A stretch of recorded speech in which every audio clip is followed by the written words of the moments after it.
Hello, I'm Karen, and this is Unexpected Adornments. I like to do subscription bead box unboxings, tutorials, hauls, and share finished pieces I've made. In today's video, I'm sharing all of the jewelry pieces I made with the October 2025 Bargain Bead Box Midnight Menagerie Collection. This collection was packed with beautiful gemstone beads, crystals, and unique metal findings. I'll walk you through everything I created, the design choices I made, and some challenges I ran into. Plus, I'll show you step by step how to make this front closure necklace featuring the black and silver boho bead and the cat and moon pendant. Before we dive in, a quick note for anyone unfamiliar with Bargain Bead Box. It's a $24.99 monthly subscription with free US shipping, and every month you get a curated collection of coordinating beads and findings. They guarantee a retail value over $60, and this month's box was valued at $90.29. I've linked their website below if you want to check it out. Let's start with the first piece, the pendant necklace I shared in my unboxing video. I started this piece by creating a beaded frame for the faceted obsidian pendant in the box. I added a little bit of seed bead fringe to create a tassel, and then to hang the pendant, I designed this beautiful necklace using these chevron beads, the faceted crystal, and the black agate from the box, along with the bead caps and spacer beads. I guess you could say it has a bit of a gothic feel. I'm really happy with the way this piece turned out. I know the box was sort of spooky season themed, but I feel like this piece could be worn any time of the year. It's perfect for an evening out or even a casual look with a white t-shirt and jeans. If you missed the tutorial, I'll link it in the description.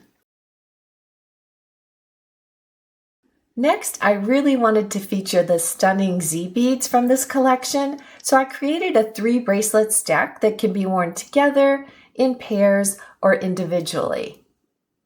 To bring out the white stripes in the Z beads, I remembered I had some matte crackle glass beads from Beadbox Bargains. I love how that matte finish complements the shiny Z beads and gives this bracelet just a hint of winter. The second bracelet is more delicate, using the 4mm cat's eye glass beads with a few spacer beads from the October box for a softer, balanced look. To contrast this lighter palette, I added dyed Malaysia jade rondelles from the box, separated by root beer brown transparent seed beads from my stash. Then I designed a second necklace inspired by the golden sheen obsidian gemstone beads. I've been experimenting more with bead embroidery and cabochon work, so I used a Dalmatian Jasper oval cabochon from my stash and framed it with delicas and seed beads. The neutral tones of the Jasper really pulled out the golds in the obsidian beautifully. While this month's metals were silver, I switched to gold findings because they suited the stones better. I added these little gold cube spacer beads, gold chain, and made a closure with gold tone jump rings and a lobster clasp. I sewed a piece of faux leather on the back of the pendant. And now for the main project in this video, the front closure necklace tutorial designed around the boho bead and the cat and moon pendant from the box. Everything in this necklace comes from the Midnight Menagerie Collection, except for a few beads and findings from my stash. Let's take a look at what you'll need. The boho bead, the antique silver cat and moon pendant with the black glass cabochon, 12 of the black agate round beads, these are 6mm, 4 of the black onyx beryl beads, 8 of the corrugated spacer beads, 18 dotted bead caps. I only have a few here because I already have my necklace laid out. One of the classic twisted toggle clasp sets. I pulled 2 black Swarovski crystal bicones from my stash. These are 6mm. A few shiny opaque black 11-0 seed beads. This is way more than you'll need. Beading wire. I'm using Beadalon 7-strand wire in bronze, and this is the 0.15 inch. And I'm just using bronze because that's what I had on hand. 4 2mm silver tone crimp tubes, and 3 silver tone wire guardians. 3 silver tone jump rings. We'll also need some tools. a wire cutter. I'm using some bead bugs, crimping pliers, 2 pairs of chain nose pliers, and a bead board with all of the 8x6mm crystal rondelle moonshadow mix beads. I included a list of all the tools and supplies in the video description. You can lay out your moonshadow mix in any order you prefer, but I really wanted mine to appear to have been in a random order. So the first thing I did was pull out 3 crystals and set those aside for my pendant. So I chose to pull out a black, the sort of gray metallic, and this one that I'm going to call clear. It's really sort of a very pale, transparent gray. And to really mix up the rest of my crystals, I just put them in a bowl and mixed them up with my finger, and then I laid them out on my bead board. The only rule I followed in organizing my beads was that I didn't want 2 beads of the same color right next to each other. One thing to remember is that the necklace will close in the front instead of the back, so I sort of made a space, and this will be where my toggle clasp will go. Just to serve as a reminder, I'm actually going to put my clasp right here, so I don't forget that this will be where the opening is. I pulled 5 crystals on either side of the clasp, and that's because I'm going to add 2 black onyx beryls into that space. Then just to add a little bit more length to my necklace, I'm going to distribute the 12 black agate beads randomly throughout the crystals. The only thing to consider is if you do put them in the front, you might want to put one on either side of the beryl beads, because I kind of want these beryl beads to hang symmetrically on either side. I think this is looking great, but I want to add a little more texture. So I'm going to add a corrugated spacer bead on either side of the beryl beads. So I'll put one there, one there, one will go there, and one will go there. And then to add more texture and sort of make it look a little random, I'm going to pick one of the crystal colors and add bead caps just to that color. I think I'll use the transparent, kind of real pale gray crystals, so I think the bead caps will stand out with those. So I'm going to add the bead caps right next to those crystals so I don't forget to add it when I'm stringing them. And now I'm ready to string. So I cut about 28 inches of stringing wire, and I'm going to attach a crimp tube and a wire guardian to one end of my bead stringing wire. Just got that threaded through, and I want to leave about an inch or so of a tail. Go ahead and make sure that my ends aren't twisted. I'm going to line that up in the second hole of my crimping pliers. Give it a clamp, turn it 90 degrees, put it in the front of my pliers, give it a clamp, and we've got it crimped. Now we're ready to string our beads. So you can start with either side, but remember you're starting down at the front. So I think I'll just start with this left side. So I can start with this bead.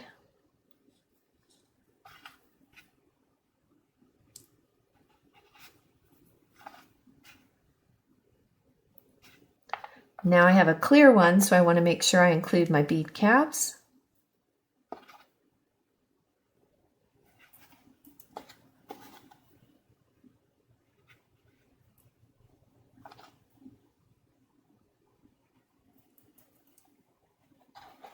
And then I'll add the spacer beads,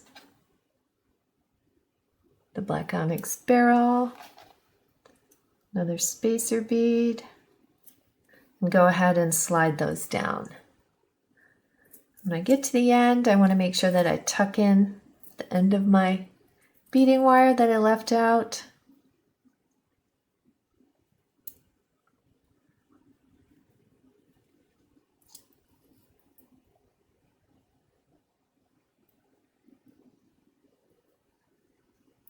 Seems like that'll go through nicely. I'm going to trim it here because right now it's just, there's a little bit that'll stick out through that bead cap. Trim that little bit off. And then slide those down. So I'll go ahead and string all my beads. And then just continue working around, remembering to include your bead caps on the ones that need it. I'll do that off camera so you don't have to watch because it'll take a little time. So here's how my necklace looks. At this point, I'd recommend trying it on just to make sure that you're happy with the length. Mine is a little over 18 inches. And I'm okay with that, so I'm going to go ahead and add a crimp bead and wire guardian to this other end. And one thing I noticed as I was doing that is the white crystals seem to have a larger hole than, say, the black or the clear ones. So I had a white one at the end, but my crimp bead kept falling right down inside of it. So I just switched it with the black one, and that worked fine with the crimp beads. I'll go ahead and trim off my excess wire. Making sure I don't trim the longer strand. And we have our beaded necklace. So I want to go ahead and attach my clasp. So I've got 2 jump rings. I'm just going to open one of my jump rings.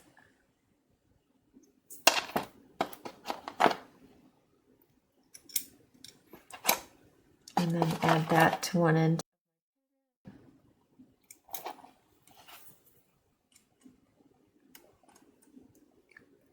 And then close my jump ring. So there's one end. And then I'll attach the toggle bar on the other end. So I'll open this jump ring. It's probably not enough. Slide my toggle bar on. Slide the other end of my necklace on. And then close that up. And there's the toggle in. Now, one thing I forgot to plan for as I was designing this necklace was that when you have a front closure, when it hangs, because we're going to hang a pendant from this, the beads don't line up symmetrically.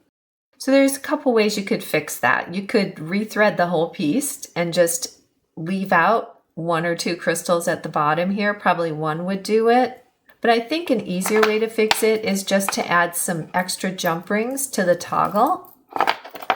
So I want to open the jump ring that's attached to the bar of the toggle clasp. I'm going to take that toggle clasp off. I'm going to try attaching 2 more jump rings. Close that up. And then I'll reattach my toggle clasp to that last jump ring. Close that up.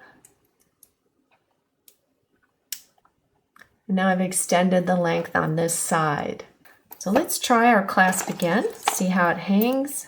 So if I'm holding it at the bottom, like I'll have where my pendant will be, it's lining up about there now. So my toggle side is still just a little bit short, but I think it's close enough now where once it's spread apart when you're wearing it that it won't really matter. So that's a way to fix that problem.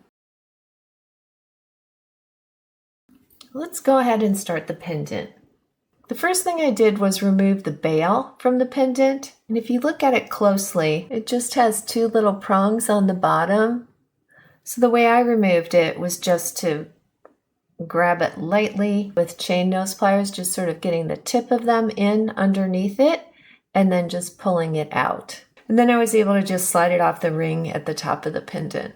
And that way, it's not damaged, so you could easily use it for something else. My idea is to create kind of a long pendant to hang from the toggle clasp. So in the end, this will be sort of a Y-front necklace. So the design for the pendant is as follows. I'm laying out one of the metallic gray crystals, a spacer bead, a black onyx beryl, another spacer bead, a black bicone, the boho bead, another black bicone. Let me move this out of the way. A bead cap, one of the transparent pale gray crystals, another bead cap, corrugated spacer, another beryl bead, another spacer, and then a black crystal. So this will be the bottom, and it will be strung from the bottom up, and then the cap will hang right here. So I cut about a 10-inch piece of beading wire. So the first thing we'll do is add a crimp tube and wire guardian to one end of our beading wire. So I have my crimp bead on, and I'm going to go ahead and, starting from the bottom of the pendant, add the metallic gray crystal, spacer beads, and the beryl bead, a black bicone. Now the boho bead, you might want to look and see which way you'd like yours to hang find a side, just kind of decide, do I like this to be the top or would I prefer this to be the top? And I think I'll put mine this way. And then the bicone fits right up inside the boho bead. That helps keep it from moving around too much. Then we need bead cap, transparent crystal, another bead cap, spacer and barrel bead, our final spacer, and the black crystal. So our strand looks like this. Very pretty. Now to finish this, I'm going to add a crimp bead. And then I'm going to string about 12 seed beads. And that's what will wrap around the toggle.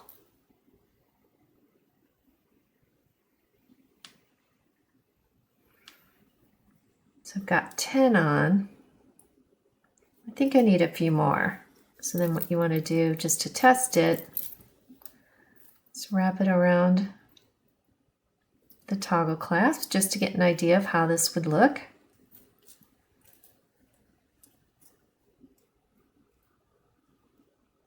Just to give myself a little breathing room, I'm going to add 2 more seed beads. So I have 14 total. I'm going to get these out of the way so I don't knock them. And then you need to thread the pendant through your toggle and then thread this back down through a few beads.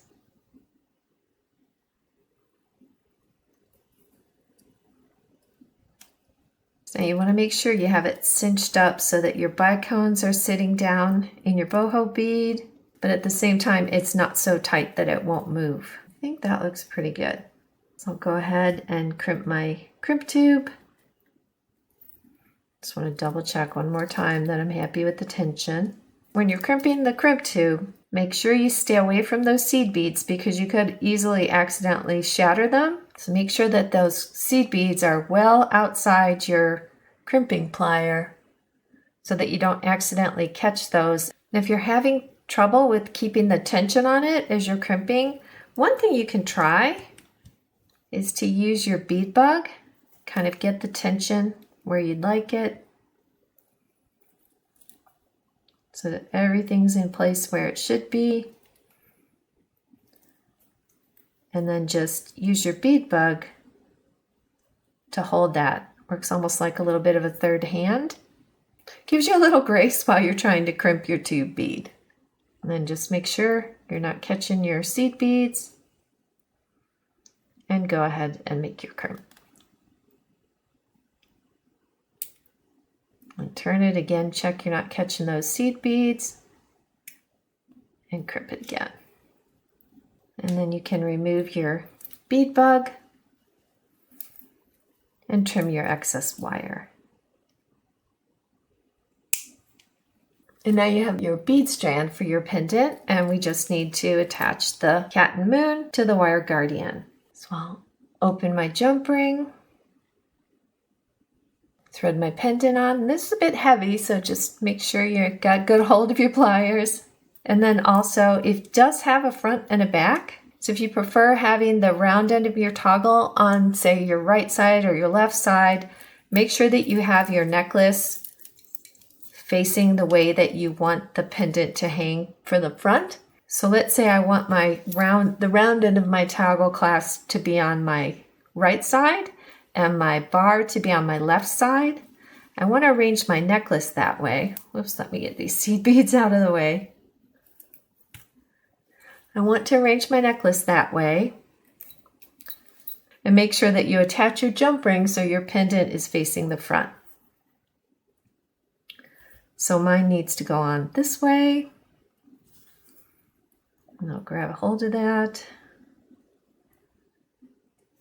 And then this way.